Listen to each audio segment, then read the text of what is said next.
फेकनाथ मिंदे रडीचा डाव खेळतायत अशी टीका आदित्य ठाकरेंनी केली आहे. तर आदित्य ठाकरे लोकांच्या दरबारात रडतायत असा पलटवार नरेश मस्केंनी केलाय. मध्ये आमचे सगळे पोलीस होते, तर या खोट्या तक्रारी आणि रडगाणं हे एकनाथ मिंदेंनी बंद करावं. सर्वात त्यांचं सरकार आहे ते अर्बन नक्सल म्हणून पण गुन्हा दाखल करतील आमच्यावर, पण फेकनाथ मिंदेंनी हे सगळं बंद करावं. रडगाणं आहे हा रडीचा डाव चालतो आणि तुम्ही पण पाहिलं असेल 4 कॅमेरे अँगल होते तिथे. आम्ही शांत करत होतो, तुम्ही सगळेच होता तिथे. मध्ये पूर्ण पोलिसांची भिंत होती. 4 पण एवढी भीती असेल तर यायचंच का मग.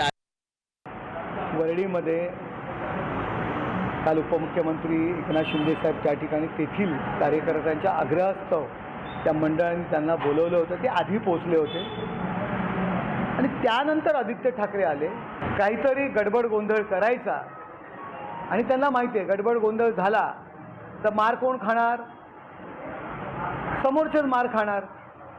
तर आम्ही मार खाणाऱ्यांमध्ये नाही आहोत आणि गडबड गोंधळ करायचा.